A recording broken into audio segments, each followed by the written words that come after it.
The Fiat City Taxi was an innovative concept vehicle developed by Fiat and unveiled at the 1968 Turin Motor Show.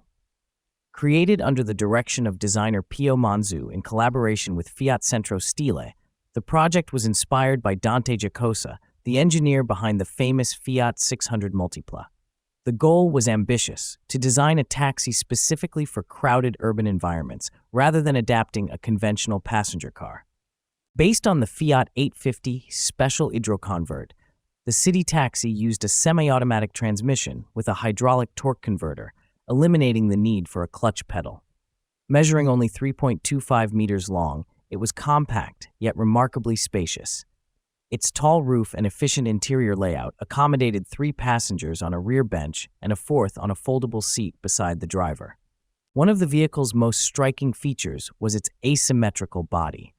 The driver used a conventional door on the left side, while passengers entered through a large, power-operated sliding door on the right.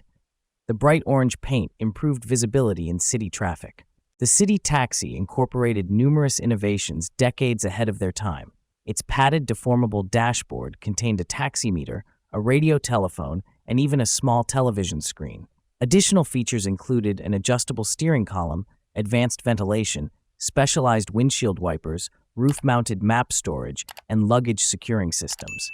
Fiat registered 15 patents related to the project. Safety received particular attention.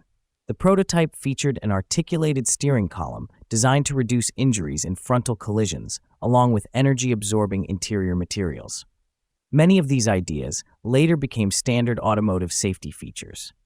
Although the Fiat City Taxi never entered production and remained a single prototype, its influence extended far beyond 1968. Numerous design, comfort, communication, and safety solutions pioneered by the concept appeared in later production vehicles. Today, the sole surviving prototype is preserved in the small and safe section of the Heritage Hub in Turin, where it stands as a remarkable example of forward-thinking automotive design.